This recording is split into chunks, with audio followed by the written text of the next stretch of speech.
selalu berusaha menyimpan sesuatu yang bisa membawa manfaat, baik untuk dirinya, untuk anak cucunya, maupun untuk keluarganya, untuk masa kini dan masa depannya. Kadang simpanan itu berbentuk uang, kadang berupa tanah, lain saat berbentuk pabrik, dan lain sebagainya. Sementara masa depan yang paling pasti adalah akhirat. Jika untuk masa depan dunia kita rela memeras keringat, membanting tulang, pergi pagi dan pulang petang, menyimpan uang, menyimpan tanah, menyimpan pabrik, pernahkah kita merenung jika satu saat kiamat datang, kita dibangkitkan dari kubur masing-masing, berdiri di padang mahsyar untuk mempertanggungjawabkan seluruh kegiatan hidup kita di dunia ini, lalu kita akan menuju ke alam akhirat. Sudahkah kita mempunyai simpanan untuk akhirat kita? Pada pertemuan kali ini saya ingin menyampaikan sebuah hadis di mana Rasulullah sallallahu alaihi wasallam bersabda, "Arba'un min kanzil jannah." Simpanan sorga ada 4 macam. Yang pertama, ikhfa'us sadaqah, menyembunyikan sedekah. Saudara-saudara kaum muslimin, sebagaimana yang kita maklum bahwa Allah Subhanahu wa taala melebihkan sebagian rezeki dari kita terhadap yang lain. Ada yang kaya, ada yang setengah kaya, ada yang miskin, ada yang setengah miskin, dan selanjutnya. Ada yang gajinya kecil tapi penghasilannya gede. Ada yang penghasilannya gede tapi nggak punya gaji. Ada juga yang memang gajinya gede dan penghasilannya gede. Kelebihan rezeki merupakan sunnatullah dan tidak harus membuat kita merasa lebih dari yang lain.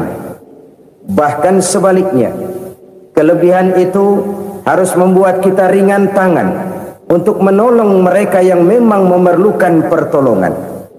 Kalau saudara diberikan ilmu, maka pertanyaan akhirat cuma satu: ilmumu kau amalkan untuk apa?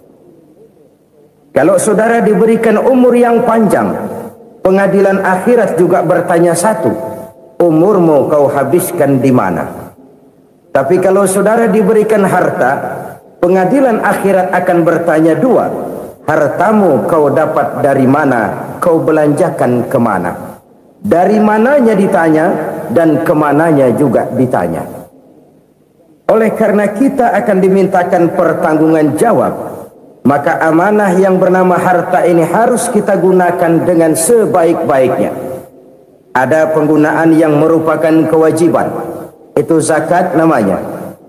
Ada penggunaan yang sewaktu-waktu, itu infak namanya. Ada yang lebih sewaktu-waktu lagi, dan itu sedekah namanya. Zakat dia terikat oleh haul dan nisab, oleh putaran batas waktu dan ukuran dari harta itu sendiri. Sedangkan infak terikat oleh situasi dan kondisi perekonomian seseorang. Sedangkan sedekah tidak terikat dengan apapun. Dalam kondisi seperti apapun kita bisa melakukan sedekah dengan yang terkecil sekalipun. Sampai-sampai Rasulullah sallallahu alaihi wasallam mengajarkan, la tahqiranna minal ma'rufi syai'an walau an talqa akhaka biwajhin talik. Atau ada hadis, tabassumuka fi wajhi akhika laka shadaqah. Senyumanmu kepada temanmu adalah sedekah. Jadi untuk melakukan sedekah tidak harus dalam berbentuk uang. Dengan ilmu kita bisa sedekah, dengan tenaga kita bisa bersedekah, dengan pikiran kita bisa bersedekah, bahkan senyum kepada teman itu pun sedekah. Jadi kalau sedekah dengan uang memang belum punya uang, nyengir aja banyakin.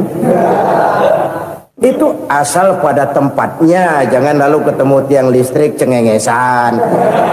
Tentu tidak pada tempatnya dan tidak wajar. Nah, sedekah yang paling dicintai Allah adalah sedekah yang disembunyikan. Artinya, jauh dari sifat riya.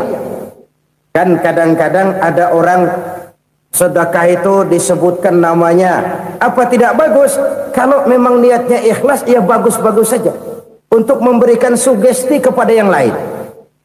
Si Fulan bin Fulan nyumbang sekian, diumumkan. Boleh kalau niatnya untuk memberikan rangsangan kepada yang lain supaya dia menyumbang lebih besar dari orang tadi. Tapi kalau itu mendatangkan riya, maka sedekah yang paling dicintai Allah adalah sedekah yang disembunyikan. Tangan kiri saja tidak tahu apa yang diberikan oleh tangan kanan. Sedekah yang dilakukan dengan ikhlas akan merupakan perbendaharaan surga, tersembunyi dari pandangan orang lain, tidak seorang pun tahu. Karena memang sikap yang baik adalah melupakan kebaikan dan mengingat kesalahan. Itu salah satu ciri orang bahagia. Orang yang selalu mengingat kesalahannya dan berusaha melupakan segala kebaikannya. Kalau dia akan ada kebaikan, dia tidak bisa ikut, dia merasa rugi karena dia merasa belum pernah berbuat baik. Tapi kalau akan melakukan kesalahan baru, dia ingat kesalahan yang sudah-sudah, sehingga terhalang baginya untuk melakukan satu kesalahan baru. Demikianlah saudara-saudara, bahwa Allah melebihkan rizki sebagian kita dari yang lain, agar terjadi tolong-menolong dalam kehidupan ini. Jadi kesenjangan yang nature, kesenjangan yang alami, itu sunnatullah. Ada yang kaya, ada yang miskin, ada yang kelas menengah. Nah, kenapa lalu sekarang kita berusaha mengentaskan kemiskinan? Oleh karena adanya kesenjangan struktural. Kalau yang kaya bisa semakin kaya, kenapa yang miskin tidak bisa naik jadi ikut sedikit kaya? Sebab pada dasarnya Islam adalah agama yang sejak turunnya sudah berupaya memerangi kemiskinan. Bahkan dikatakan kemiskinan itu mendekatkan kepada kekufuran. Orang kalau miskin udah dekat banget sama kafir. Gampang menjadi kafir. Berapa banyak saudara-saudara kita yang oleh karena soal perut, oleh karena soal materi, terpaksa meninggalkan dan menanggalkan akidahnya, menjual petunjuk yang diberikan Allah dengan kesenangan dunia yang cuma sebentar ini. Na'udzubillah, thumma na'udzubillah. Jadi makin kita sembunyikan satu sedekah, semakin banyak perbendaharaan kita di surga. Sedekah yang paling dicintai Allah adalah sedekah yang disembunyikan. Malahan ada seorang sufi, dia punya kebiasaan kalau pergi sholat Jumat dia bawa uang, itu uang dia taruh di bawah tikar masjid. Dia niat sedekah kepada siapa saja yang nemuin itu duit. Maksudnya apa? Supaya yang nemuin nggak tahu siapa yang punya duit. Demikian dia saking ingin menyembunyikan sedekahnya. Karena sifat riya itu bisa memakan amal kita sendiri. Riya itu termasuk menyebut-nyebut kebaikan kita. Orang yang suka nepuk dada, sedikit-sedikit ngitungnya kalau nggak gua. Tuh kalau nggak gua tuh yang belah situ, kalau nggak gua, kalau nggak gua. Iya, kalau nggak lu kenapa emang? Orang yang suka menepuk jasad, tuh biasanya memang begitu, saudara-saudara. Kalau perang lagi berkecamuk, orang nggak sempat ngaku jadi pahlawan. Tapi begitu perang selesai, yang kagak kenal bedil ngaku pahlawan, mas. Itu sesuatu yang biasa. Oleh karenanya, orang-orang yang ikhlas dalam bersedekah, disembunyikannya sedekah itu, Allah cinta betul. Malahan ada hadis memberikan jaminan, inna sedaqatal mar'il muslimi tazidu fil umri wa tadfa'u mitatas su'i. Sesungguhnya sedekahnya seorang mukmin tazidu fil umri, bisa menambah umur panjang, wa tadfa'u mitatas su'i, dan menyelamatkan manusia dari mati secara su'ul khatimah. Jadi siapa yang kepengen panjang umur, banyaklah sedekah. Yang bosan hidup, pelit terus. Sedekah menambah panjang umur dan menyelamatkan manusia dari mati secara su'ul khatimah. Pak, katanya umur itu nggak bisa ditambah, nggak bisa dikurangin. Kapan? Kalau ajal sudah datang. Fa idza jaa ajaluhum la yastakhiruna sa'atan wa la yastakdimun. Kalau ajal datang tidak bisa dimajukan, tidak bisa dimundurkan. Itu kalau ajal sudah datang. Tidak bisa lagi umur ditambah dikurangi, sudah datang. Tapi kalau belum datang, itu kan haknya Allah. Mau ditambah, mau dikurangi, hak prerogatif Allah. Sebagai pencipta manusia, Allah maha kuasa dan maha mampu. Sedekah ini menambah panjang umur dan menyelamatkan manusia dari mati secara su'ul khatimah. Itu orang mati kan sama ya, kondisinya mati, nggak nafas. Tapi hakikat mati kan lain-lain. Ada yang mati itu husnul khatimah, baik akhirnya. Misalnya lagi ngaji mati, lagi sholat mati, lagi sedekah mati. Ini yang dinamakan dengan husnul khatimah, baik di akhirnya. Sebaliknya ada yang su'ul khatimah, jelek di akhirnya. Ini yang jadi catatan akhir. Lagi nyekek botol, mampus. Lagi banting kartu, modar. Su'ul khatimah, jelek pada akhirnya. Sedekah menyelamatkan manusia dari mati secara su'ul khatimah. Dan kita semua kepengen mendapat husnul khatimah, jauh dari su'ul khatimah. Oleh sebab itu yang bisa menyelamatkan kita dari penyakit itu antara lain adalah sedekah yang disembunyikan, yang dikerjakan dengan ikhlas karena Allah, tidak karena kepengen dipuji orang, tidak karena ingin dikatakan orang pemurah. Sebab orang dermawan itu orang yang memberi tanpa harus diminta. Kalau masih harus diminta, ya belum dermawan namanya, masih harus diminta. Kalau nggak diminta ya tulus, lolos, polos. Saudara-saudara kaum muslimin rahimakumullah, harta adalah amanat dan akan kita pertanggungjawabkan. Allah melebihkan rizki sebagian kita dari yang lain agar kita saling tolong menolong, bantu membantu. Nabi janjikan siapa yang meringankan beban saudaranya muslim di dunia, Allah akan meringankan bebannya di akhirat nanti. Sebuah jaminan dari baginda Nabi. Si orang yang kita bantu barangkali tidak bisa membalas, Allah yang akan membalas lewat jalan lain yang tidak pernah kita sangka-sangka. Ada orang tanya, Pak, ini ada orang nyumbang masjid sambil marah-marah, bagaimana? Saya bilang sumbangannya aja ambil, marahnya jangan. Marahnya jangan diambil, itu urusan dia. Saudara-saudara kaum muslimin rahimakumullah, umat Islam ini kan umat yang punya potensi besar. Kadang kita merenung, kenapa kadang-kadang pembangunan masjid kok lambat sekali? Kalau hotel hari ini peletakan pertama, bulan depan peresmian. Supermarket hari ini peletakan batu pertama, minggu depan peresmian. Tapi kalau sudah yang namanya masjid, kadang-kadang peletakan batu pertama sekaligus jadi batu terakhir. 3 tahun, 4 tahun, campur nebar jalak di jalanan, duit dijaring kayak ikan sepat. Apa tidak ada orang Islam yang kaya? Banyak. Apa tidak ada pengusaha muslim yang jadi konglomerat? Ada. Lalu yang belum banyak itu yang komit terhadap nilai-nilai agamanya. Akhirnya kita jatuh jadi umat yang lemah.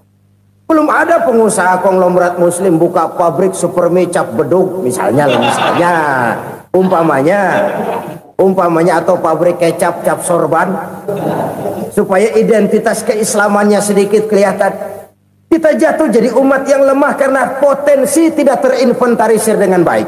Kita ini ibarat kompor yang cuma matengin nasi orang lain. Potensi kita dimanfaatkan oleh orang lain. Ukhuwah Islamiyah kita baru terbatas kepada silaturahmi. Ukhuwah di bidang ekonomi kita lemah, ukhuwah di bidang kebudayaan kita lemah, apalagi ukhuwah di bidang politik kita lebih rapuh lagi. Padahal ukhuwah itu adalah totalitas kehidupan manusia, menyangkut ipolek sosbud, memerlukan nilai-nilai ukhuwah. Jadi oleh karena itu mari kita menyadari di dalam harta kita, walaupun kita yang cari pergi pagi pulang sore peras keringat banting tulang, di sana ada harta anak yatim, di sana ada hak masjid, Di sana ada hak pesantren, di sana ada hak jihad. Berbahagialah seseorang apabila dia oleh Allah dijadikan keran. Keran itu menyimpan air, tapi tidak untuk dirinya, tapi disalurkannya kepada mereka yang memang memerlukannya. Saudara-saudara kaum muslimin rahimakumullah, ini yang pertama. Jadi perbendaharaan surga adalah menyembunyikan sedekah. Orang lain nggak tahu, kita pun nggak pernah ngitung-ngitung. Kita anggap lewat begitu saja, padahal itu deposit akhirat. Satu. Yang kedua, perbendaharaan surga itu apa? Wa kitmanul musibah, menyembunyikan kesulitan. Kadang orang takut menghadapi kesulitan, tapi makin kita merenung, hidup ini kan sebenarnya urusan. Takut sama urusan, ya jangan hidup. Tandanya orang hidup itu kalau punya urusan. Urusan melupakan problem. Problem sering menimbulkan kesulitan. Kesulitan bukan untuk ditakuti, tapi untuk diatasi dan dicarikan jalan keluarnya. Siapa sih orangnya yang nggak pernah sulit-sulit? Makin tinggi status sosialnya, makin gede urusannya. Makin tinggi kualitas imannya, makin berat tingkat kesulitannya. Cuma memang yang namanya enak itu seperti pelangi.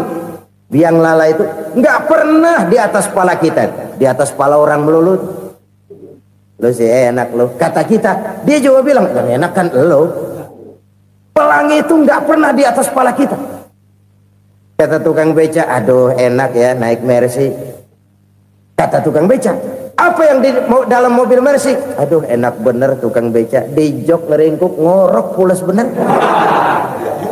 Saya kamar pakai AC sejuk, tempat tidur sutra empuk, alga spring bed, gula kulik nggak bisa pulas kalau belum minum Valium, belum tidur. Enak bener tukang beca, di jok ngorok nggak tahu wetan kulon.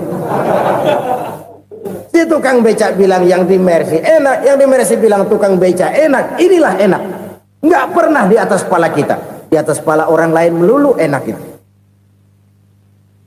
Nah, saudara-saudara, yang merupakan perbendaharaan surga itu orang yang bisa menyembunyikan kesulitan, baik pribadi ataupun rumah tangga. Nih terutama rumah tangga yang jadi soalnya. Kadang-kadang kita ini kalau senang, sebaliknya kalau senang kita diam, kalem aja, cuek. Banyak banget duit kita bawaan, diam aja udah. Malah ketemu orang takut. Tapi begitu susah, sekampung tahu. Padahal Nabi mengajarkan perbendaharaan surga itu menyembunyikan musibah, menyembunyikan kesulitan. Kalau enak, cerita sama orang-orang. Kalau nggak enak, rasain sendiri, tekan sendiri, atasin sendiri. Kita kan sebaliknya, senang kita diam, asal lagi susah, paling tidak kita nyari teman buat cerita kesusahan. Siapa orangnya yang nggak pernah susah? Cuma soalnya bagaimana kita mengatasi kesusahan itu sendiri. Begitu juga misalnya kalau orang sudah berumah tangga, itu orang tuanya harus menjadi tempat dia cerita yang enak-enak saja. Yang nggak enak rasain berdua, selesaikan berdua, atasin berdua. Jangan dibalik. Asal senang diam, giliran susah saja. Maknya laporan. Terbalik. Bisa menjaga security informasi. Maka nama bayam keluar diem, malah seluitan. Enak amat lo makan daging ayam. Security informasi. Saudara-saudara kaum muslimin rahimakumullah, ujian yang terberat itu yang pernah diberikan kepada para nabi, para rasul, para aulia, para ulama. Makin tinggi keimanan, makin berat bentuk kesulitan. Ayo saya kemukakan satu contoh saja. Ada seorang nabi yang kaya, nabi kaya, namanya Nabi Ayub. Iblis kalau orang begini kan keki, ibadahnya rajin, kaya. Nih yang kayak begini susah digodain. Kalau ibadahnya rajin, miskin, kali bisa disogok. Sini imannya mantap, ibadahnya rajin, kaya, nabi lagi. Oh, tapi namanya iblis nggak kurang akal. laporan, Tuhan, kenapa Les? Ya ini bahasa saya, bahasa Qur'annya sih nggak gitu. Itu hambamu yang namanya Ayub, dia rajin ibadah cuma karena dikasih kaya aja. Coba kasih miskin dia, berhenti dia sembahyang. Ah, kamu bisa aja. Saya tahu Ayub itu hambaku yang ikhlas. Saya buktiin Tuhan, silahkan. Dibuktiin lah, iblis turun ke alam ini. Yang mula-mula dia lakukan, dia rusak sawah ladang Nabi Ayub. Dia binasakan binatang ternak Nabi Ayub. Sehingga dalam waktu singkat, jatuhlah Nabi Ayub dari orang paling kaya jadi orang paling miskin. Beliau masih ibadah di mihrab dalam masjid. Datang iblis. Saudara Ayub, ya, lagi ngapain? Ibadah. Nyembah Allah, nyembah Allah. Oh, percuma. Kenapa? Tuhan yang ente sembah nih, dia udah bikin miskin ente. Sawah ladang ente hancur lebur, binatang ternak binasa. Sekarang ente jadi orang paling miskin.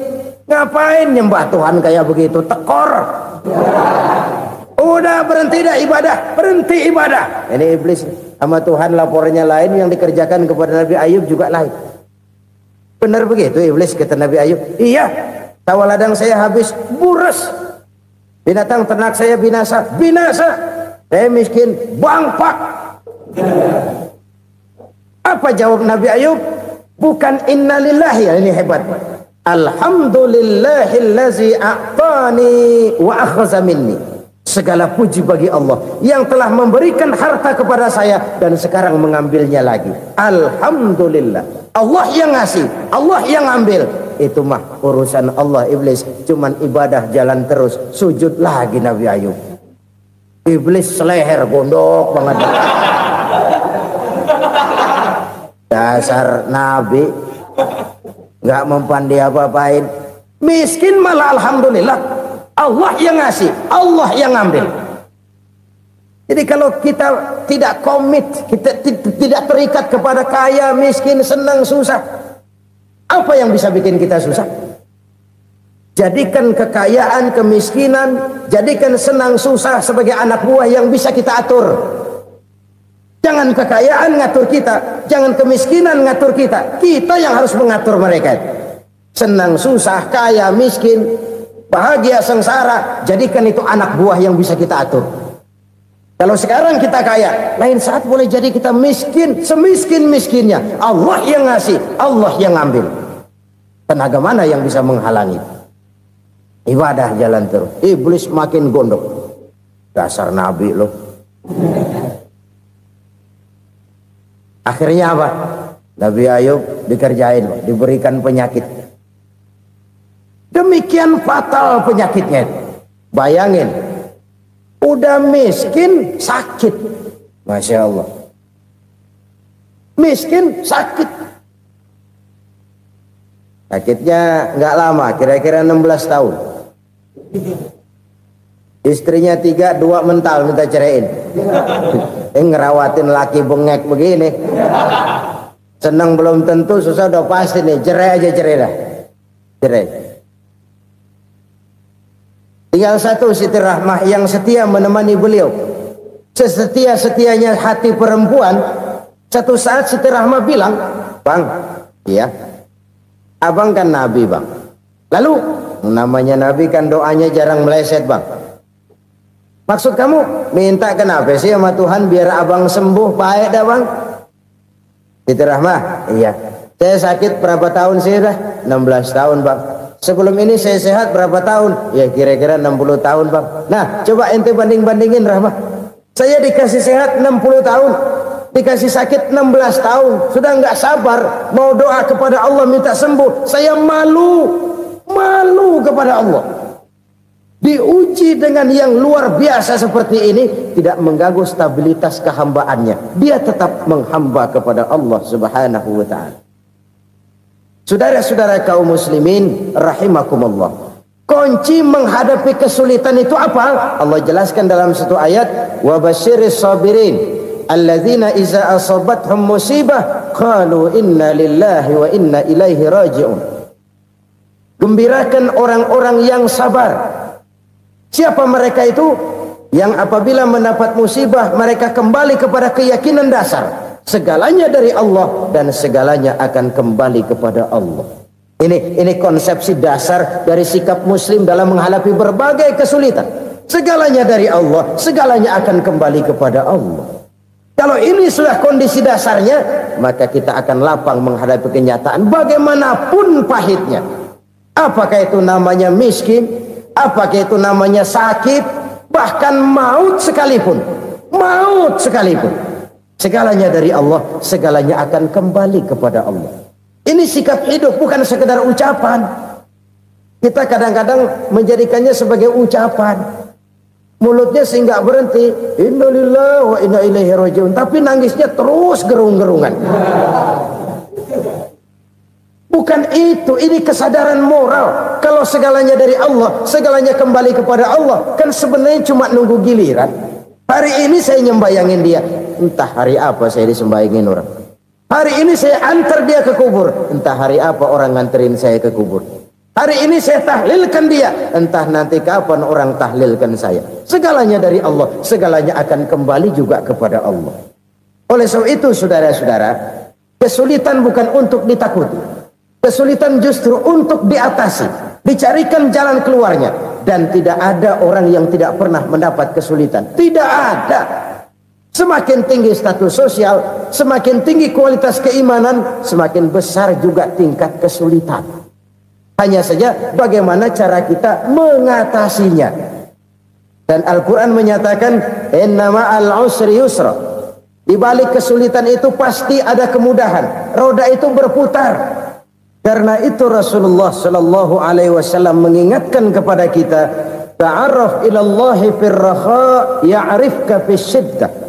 Ingatlah kepada Allah di waktu kamu senang, supaya Allah ingat kepada kamu di waktu kamu susah. Kalau waktu senang kita ingat kepada Allah, kita susah, Allah tidak akan meninggalkan kita. Tapi kalau waktu senang kita jauh dari Allah, sujud tidak sempat, dengan masjid jauh, ketika senang kita lupakan Allah. Nanti begitu kita susah, Allah lupakan kita. Dan itu menyakitkan. Oleh karena itu orang-orang tua kita dulu bilang, kalau lagi sehat ingat-ingat lu bakal sakit nanti. Kalau lagi kaya ingat-ingat satu saat kita bakal jatuh miskin. Bahkan kalau lagi muda ingat-ingat kita bakal tua. Dan yang terpenting kalau lagi hidup ingat-ingat kita bakal mati. Saudara-saudara kaum muslimin rahimakumullah. Jadi yang kedua yang merupakan perbendaharaan surga, menyembunyikan musibah. Saudara-saudara kaum muslimin rahimakumullah. Hal ketiga yang merupakan perbendaharaan surga adalah wasilatur rahmi. Orang yang suka bersilaturahmi. Sebagaimana yang kita maklum bahwa manusia adalah makhluk yang disebut zon politika. Makhluk sosial yang tidak mungkin hidup sendiri-sendiri. Betapa dan siapapun kita memerlukan orang lain. Bodoh betul manusia kalau tinggal di tengah masyarakat tapi tidak mau bermasyarakat. Merasa hebat sendiri, pintar sendiri, gagah sendiri, kaya sendiri. Mungkin kalau mati juga ngubur sendiri. Jangankan kita di sini, di sorga saja Nabi Adam waktu sendirian bengong melulu, mondar mandir. Allah tegur dam sepi dam. Ya ini kalau bahasa saya. Iya Tuhan sepi ini nggak ada coret-corekan pisan ini. Diciptakan Siti Hawa baru anteng Nabi Adam. Itu di sorga. Cobalah. Umpamanya saudara tinggal di Jakarta nih. Kayak bener. Apaan aja di Jakarta punya saudara dah. Jembatan Semanggi ambil. Monas, Buntel bawa pulang. Hotel-hotel ambil semua. Cuman tinggal di Jakarta sendirian, apa enaknya?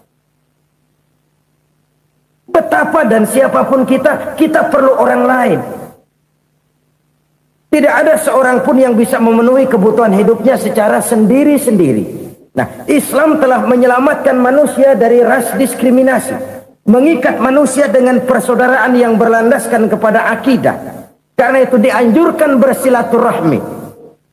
Bahkan Nabi menyatakan, man arada ayyubsata lahu fi rizqihi wa yunsa'a fi atharihi falyasil rahimah.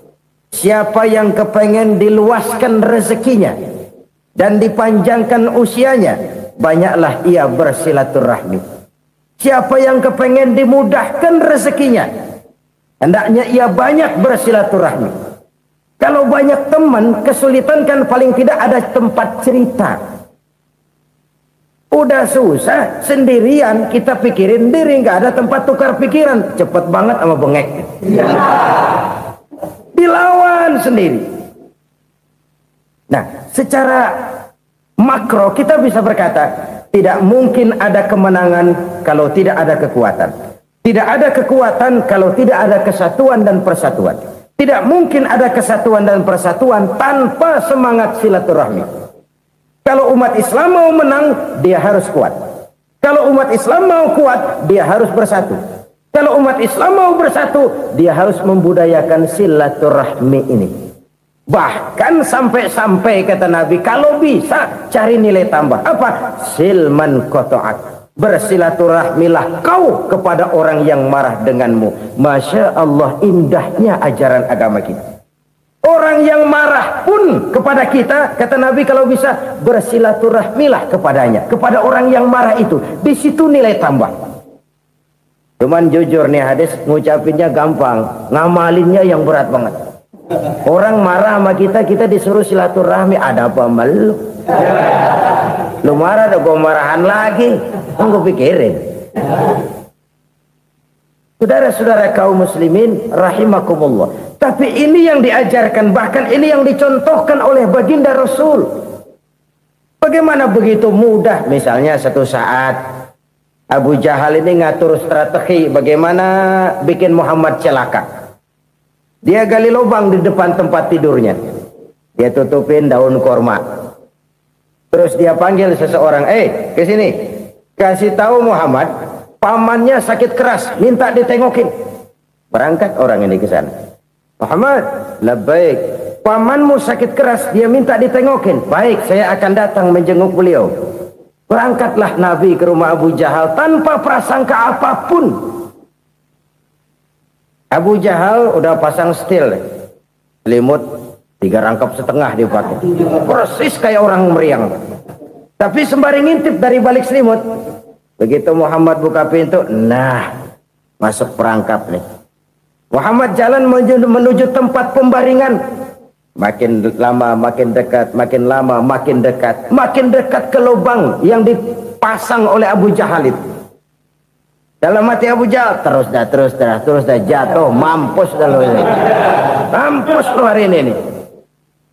Apa yang terjadi? Malaikat Jibril datang. Muhammad, pamanmu cuma pura-pura sakit.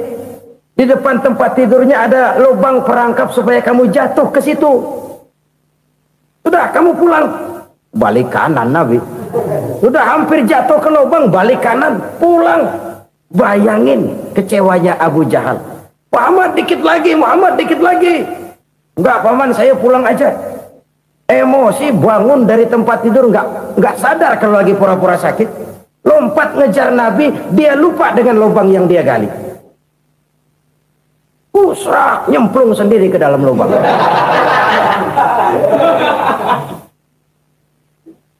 Nabi terus berlalu. Ini terjadi keanehan. Jatuh ke lubang yang dia gali itu sebenarnya nggak terlalu dalam ya, antara 3-4 meteran lah. Tolong saya jatuh ke lubang ini. Datanglah pelayan-pelayannya itu. Angkat saya dari sini. Oh, yang ngulurin tambang. Satu gulung, belum juga nyampe itu tambah. Kurang, beli lagi ke warung. Sambung, ulur lagi, nggak juga bisa sampai. Wah, ini kerjaan Muhammad ini. Tolong, siapa salah seorang kamu ke rumah Muhammad, kasih tahu encangnya kecebur. Minta ditolongin. Sampaikan kepada Rasul. Kenapa? Pamanmu jatuh ke lubang, Muhammad minta tolong diangkatin. Tambang udah nyambung-nyambung nggak nyampe juga. Ya, nanti saya datang, saya tolong. Cobain. Nyata-nyata orang berniat jahat mau mencelakakan dia. Datang dia menolong. Ini yang disebut air tuba dibalas air susu ya ini. Bukan sebaliknya. Air tuba dibalas air susu. Paman, kecebur ya? Iya Muhammad, tolong ini. Pegang tangan saya. Nabi ulurkan tangannya. Nyampe. Dipegang oleh Abu Jahal. Diangkat ke atas. Sampai atas. Apa kata Abu Jahal? Sihirmu memang hebat Muhammad. Udah ditolongin dikata sihir. Yang enak kita kemplang kan itu orang begitu. Urusan apa? Tapi inilah akhlak. Kalau bisa kamu bersilaturahmilah dengan orang yang marah kepadamu sekalipun. Orang marah kita tetap baik. So, kalau kita berbuat baik sama orang yang memang baik, rasanya sih biasa-biasa aja. Orang baik kita baik lagi, ya draw aja, belum ada nilai tambah di situ. Baru ada nilai tambah kalau kita bisa berbuat baik kepada orang yang nyakitin kita. Itu namanya kita setingkat di atas dia. Dia sakitin kita, kita berbuat baik sama dia. Dia pelit sama kita, kita baik sama dia. Dia marahin kita, kita deketin dia. Di situ kita punya nilai tambah.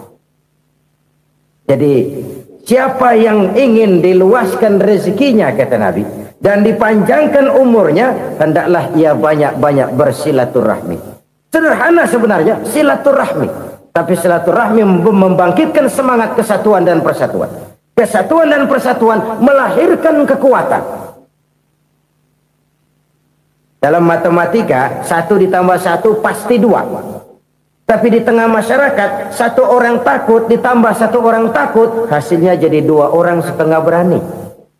Kenapa setengah berani? Karena udah berdua. Tadi pan takut sendirian. Kalau dia kumpul turu-turu takutlah jadi berani. Kita yang lemah, kita yang tidak berdaya, kita yang miskin, kalau mau kompak bersatu, apa yang nggak bisa kita kerjain? Apalagi tinggal di kota besar, pilihan cuma 2. Bertahan atau minggir. Bertahan atau minggir. Untuk bisa bertahan harus mampu bersaing. Untuk mampu bersaing harus punya keahlian. Keahlian harus ditunjang dengan pendidikan, ditambah oleh kekompakan sebagai umat. Udah miskin mencar mulu, orang injak kita. Orang nggak pandang urusan apa malu. Oleh karena itu silaturahmi pada hakikatnya merupakan roh dari ukhuwah yang diajarkan oleh agama kita. Bagaimana Islam menyelamatkan masyarakat manusia dari ras diskriminasi, mengikat manusia, dan tidak ada persaudaraan yang lebih indah selain persaudaraan yang diikat dengan nilai-nilai akidah. Sepanjang orang di jalan Allah, itulah saudara kita. Keluar dia dari jalan Allah, selesailah persaudaraan sampai di situ. Karena itu, kalau ingin menyimpan sesuatu di surga, banyaklah bersilaturahmi. Datang ke rumah ini, datang ke rumah itu, dan lain sebagainya. Itu simpanan kita di akhirat nanti. Ini yang ketiga. Saudara-saudara, yang keempat, perbendaharaan surga itu apa? Wa qawlu la hawla wa la quwwata illa billah. Ucapan la hawla wa la quwwata illa billah. Ibadah kan ada yang berat, modalnya besar. Bangun masjid berat, modalnya besar. Bangun rumah sakit berat, modalnya besar. Ada ibadah yang berat tapi modalnya ringan. Misalnya puasa. Puasa itu berat, mengendalikan nafsu. Kalau sekedar nggak makan nggak minum sih enteng, mengendalikan nafsu. Itu jihad terbesar, tapi kan modalnya ringan, cuma niat saja. Ini ibadah berat, modalnya ringan. Ada ibadah yang ringan, modalnya juga enteng. Seperti termasuk ucapan la haula wa la quwwata illa billah. Tanpa sadar, la haula wa la quwwata illa billah. Nyelengin tuh di surga. Nyelengin, kita nggak terasa, nyelengin simpenan akhirat. La haula wa la quwwata illa billah, nyimpen lagi. Kaget, la haula wa la quwata illa billah, nyimpan lagi, banyak simpenan. Walaupun sebenarnya yang dimaksud di sini adalah kesadaran batin bahwa tidak ada daya dan kekuatan kecuali Allah. Itu intinya. Kita memulai pekerjaan disunahkan baca bismillah, kan begitu. Apa itu? Kesadaran moral Bahwa ini saya bisa kerjakan. Saya kerjakan ini dengan menyebut nama Allah. Kenapa? Kalau Allah tidak memberikan daya dan kekuatan, mana mampu saya kerjakan ini. Maka saya kerjakan ini dengan menyebut nama Allah. Bismillah. Kesadaran moral. Manusia hanya wajib berusaha, tapi nggak pernah wajib berhasil. Banyak hal-hal yang kalau kita renungkan secara rasio nggak mungkin, tapi jadi kenyataan. La haula wala quwata illa billah. Tidak ada daya dan kekuatan kecuali bagi Allah semata-mata. Kesadaran moral akan kelemahan dan keterbatasan makhluk bernama manusia. Kadang kita kagum dengan otak, tapi kita sering lupa sama yang bikin otak. Padahal bagaimanapun hebatnya otak, yang bikin otak pasti lebih hebat dari otak. Nggak percaya, silahkan otak-otakan. Inilah kecenderungan. Kita kagum dengan pesawat-pesawat mutakhir, bukan main, besi gede banget terbang itu. Alangkah hebatnya. Lalu apa yang bikin otak tidak lebih hebat dari itu semua? Kita puji laut. Apa yang bikin laut tidak lebih hebat dari laut itu? La haula wa la quwata illa billah. Tidak ada daya dan kekuatan kecuali Allah. Apa yang bisa kita lakukan kalau tidak karena daya dan kemampuan yang diberikan oleh Allah kepada kita? Lahirlah sikap tawadu, rendah hati, tidak melonjak menjadi angkuh dan sombong, sadar akan kelemahan dan keterbatasan diri sebagai makhluk yang diciptakan oleh Allah Subhanahu wa taala. Jadi satu sisi ini ucapan yang berpahala, la haula, jadi wiridan. Pada sisi lain ini kesadaran moral, sikap mental, kesadaran batin bahwa yang punya daya dan kekuatan itu cuma Allah. Kita nggak pantas untuk sombong, sebab sombong itu pakaiannya Allah. Kita nggak sedang pakai pakaian Allah, kegedean. Dan makin kita renungi, makin terbentur. Apa sih yang bisa kita sombongin? Kita mau sombong apa?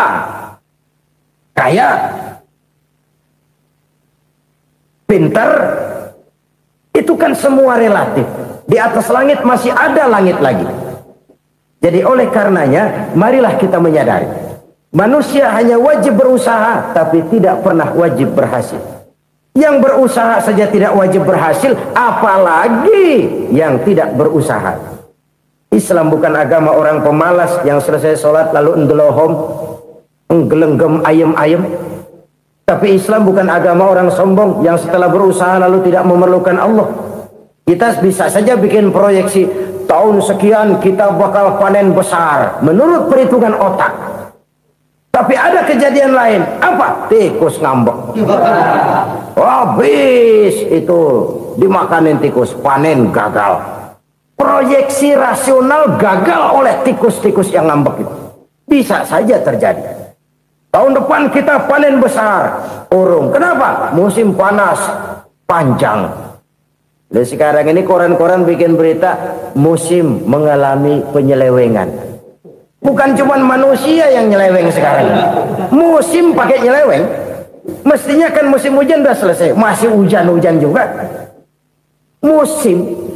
Nah sekarang kita boleh bikin proyeksi, kita bakal panen besar. Tahu-tahu musim panas panjang, sawah retak, air kering. Cari teknokrat yang paling botak, suruh pendekin tuh musim panas. La haula wa la quwata illa billah. Inilah kesadaran moral. Saudara, saya teringat satu saat ada seorang konglomerat. Umurnya ya kira-kira 70-an. Satu saat dia ditanya oleh wartawan, "Pak, umur Bapak berapa sih?" "Ya paling 10 tahun." 10 tahun? 10 tahun? Anak Bapak berapa orang? Satu saja? Satu. Harta Bapak berapa? Ya paling-paling bangsa 7 juta kali. 7 juta? Iya. Pak, kenapa Bapak bohongi saya? Bapak punya buku biografi. Koran-koran, majalah-majalah banyak memuat cerita riwayat hidup Bapak. Saya tahu umur Bapak 70. Kenapa bilang cuma 7 tahun? Saya tahu anak Bapak 8. Kenapa cuma bilang 1? Saya tahu harta bapak miliaran, mungkin triliunan, pabrik di mana-mana, bank di mana-mana. Kenapa bilang uang bapak cuma 7 juta? Nah, kata si konglomerat tadi, kamu benar nak, kamu benar. Umur saya kalau jumlahnya memang 70 nak. Cuman ingat-ingat saya, baru 7 tahun terakhir ini saya sujud. Baru 7 tahun terakhir ini saya berusaha dekat dengan Allah. Saya laksanakan perintahnya, saya jauhi larangannya. 7 tahun inilah rasanya yang ada nilainya di hadapan Allah. Yang 63 tahun matong, kelabu, kelem umur gue. Habis untuk maksiat, untuk munkarat. Maka ketika ditanya tadi, umur saya 7 tahun itu. Oh begitu Pak. Oh iya. Lalu anak Pak.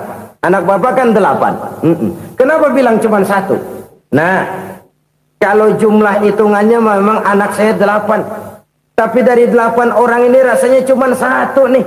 Yang bakal jadi buah hati, belahan jantung. Pelanjut cerita, penerus sejarah. Bakal jadi anak soleh yang akan mendoakan saya. Cuma 1 rasanya anak saya ini yang bakal jadi buah hati saya. Besar-besaran saya. Yang akan mendoakan di kubur saya. Yang akan mendoakan di akhirat saya. Yang 7 orang mana? Masya Allah, yang atu tenggeng, yang atu nyekek botol mulu, yang atu nggak karu-karuan. Makanya saya bilang 1 anak saya yang akan bisa mendoakan saya. Oh begitu Pak. Iya. Nah harta Pak, harta bapak kan triliunan, pabrik bapak di mana-mana, uang bapak hampir di tiap bank-bank besar. Kenapa bilang cuma 7 juta? Betul kau nak. Harta saya kalau jumlahnya memang miliaran, triliunan mungkin. Tapi yang saya ingat baru 7 juta tuh yang saya belanjakan di jalan Allah. Saya nyumbang masjid, saya santuni yatim piatu, saya bantu pembangunan pesantren, saya bantu pembangunan rumah sakit Islam. Itu yang akan saya bawa pulang ke akhirat, yang 7 juta itu. Yang triliunan itu nanti akan diperebutkan oleh anak-anak saya sebagai waris saya. Jadi harta saya 7 juta itu yang bakal nemenin saya di akhirat. Yang akan saya bawa pulang jadi teman saya. Saudara-saudara kaum muslimin, jangan-jangan orang tua itu adalah kita-kita ini. Jangan-jangan kita-kita ini adalah orang tua itu. Jangan-jangan itu potret dari diri kita masing-masing. Dari sekian umur yang diberikan Allah, berapa tahun yang ada nilainya di hadapan Allah? Dari sekian anak-anak yang merupakan amanah, berapa yang akan mendoakan kita sebagai orang tuanya menjadi anak soleh? Dari sekian banyak harta yang diberikan Allah, berapa yang akan kita bawa pulang menghadapnya nanti, yang kita belanjakan di jalan Allah? Ini sebuah potret kehidupan. Karena itu kita kembali kepada la haula wa la quwata illa billah. Kita wajib berusaha, kita wajib berikhtiar. Selebihnya, segala daya dan kekuatan hanya milik Allah saja semata-mata. Satu kesadaran batin dari setiap pribadi muslim. Setelah ia berusaha dan berikhtiar, ia menyerahkannya kepada Allah Subhanahu wa ta'ala. Jadi, satu sisi ini merupakan wiridan ucapan yang mengandung pahala. Pada sisi lain, ini merupakan sikap batin dari seorang muslim di dalam ia menghadapi realitas kehidupan ini. Saudara-saudara kaum muslimin rahimakumullah. Kalau ini kita jadikan satu basis kehidupan, maka ini akan menyelamatkan manusia dari kemungkinan tergelincir menjadi orang yang lupa diri dan lupa darat. Sebab itu Imamul Ghazali berpesan, jadidis safinah fa innal bahra amiq wa khuziz zad fa inna safara ba'id wa khaffifil hamla fa innal hamla sadid. Perbarui selalu kapalmu karena lautan sangat dalam.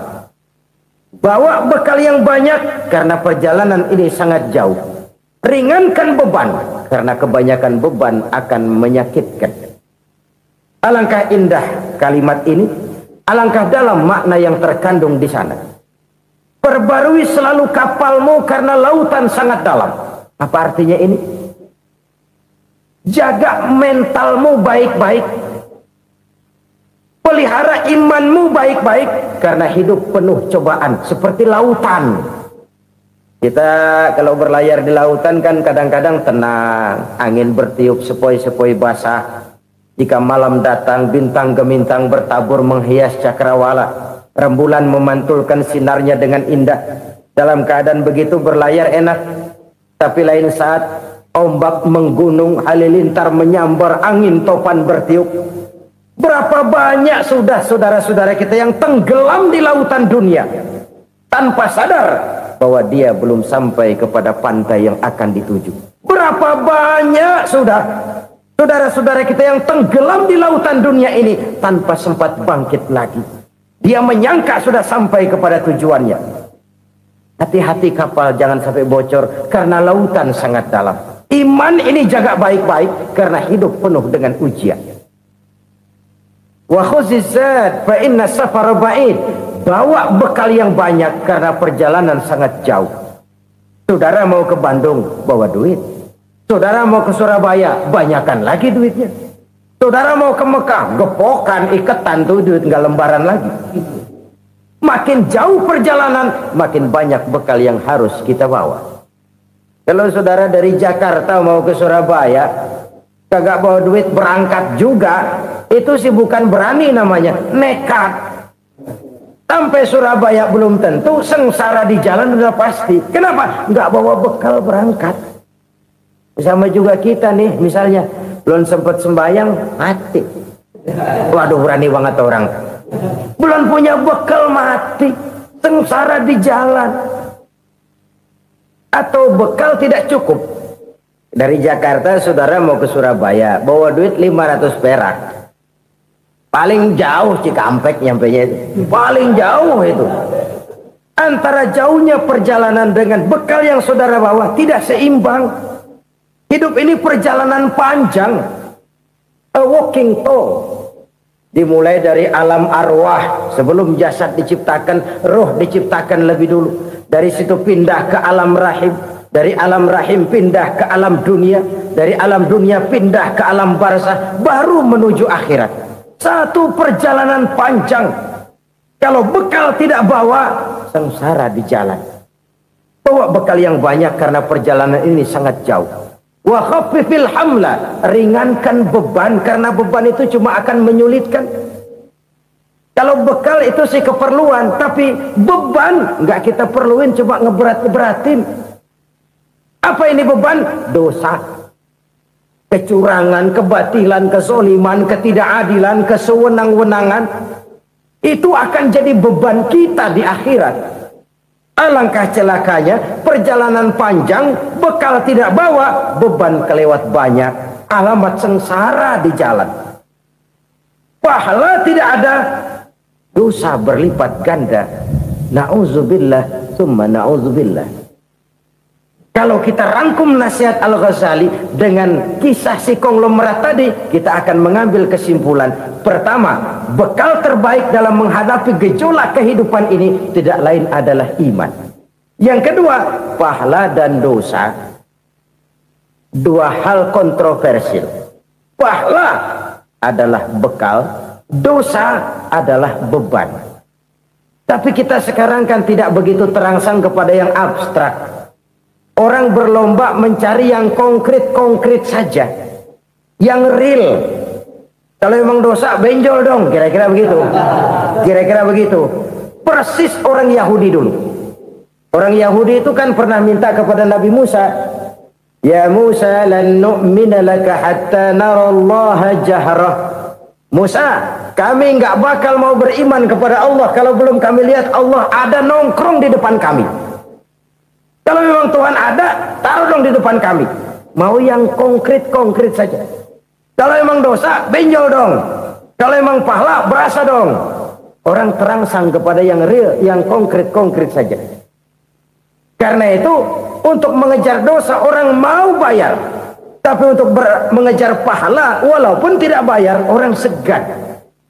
Ini yang dikatakan oleh Nabi, kamu mengharapkan ke surga, tapi kamu berat melaksanakan sesuatu yang bisa membawa kamu ke surga. Kamu ingin jauh dari neraka, tapi tiap saat kamu lakukan perbuatan-perbuatan yang justru menjerumuskan kamu ke neraka. Idda'aitum an-najata minan nar wa ramaitum fiha anfusakum. Kamu ingin selamat dari neraka, tapi kamu lemparkan diri kamu ke neraka. Kamu ingin masuk surga, tapi berat sekali kamu melakukan perbuatan-perbuatan yang bisa menyampaikan kamu di surga. Saudara-saudara kaum muslimin rahimakumullah. Jadi hal keempat yang merupakan perbendaharaan surga adalah la haula wa la quwwata illa billah. Satu sisi ini merupakan ucapan yang memperberat timbangan akhirat. Pada sisi lain ini merupakan sikap hidup seorang muslim. Kesadaran batin yang sangat dalam bahwa tidak ada daya dan kekuatan kecuali Allah. Dan itu kita simbolkan pada saat memulai pekerjaan dengan bismillah, dengan menyebut nama Allah. Satu kesadaran moral, saya hanya bisa melakukan ini karena diberikan daya dan kekuatan oleh Allah. Lahirlah sikap tawadu, rendah hati, tidak melonjak menjadi angkuh dan sombong. Saudara-saudara, sampai sini dulu jumpa kita kali ini. Semoga 4 perbendaharaan surga ini dapat kita lakukan, yang kelak akan merupakan bekal kita di kemudian hari nanti. Amin ya rabbal alamin. Terima kasih atas segala perhatian. Mohon maaf atas segala kekurangan. Usikum wa iyaya bitaqwallah. Wassalamualaikum warahmatullahi wabarakatuh. Waalaikumsalam.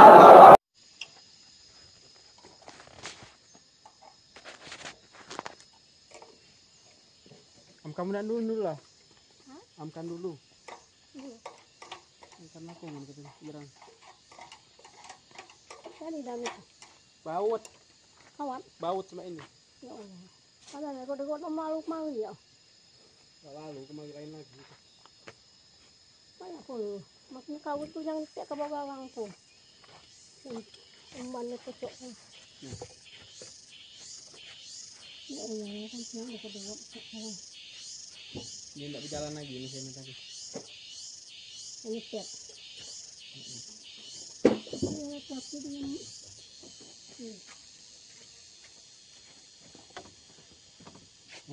dengan Selang. ini lah.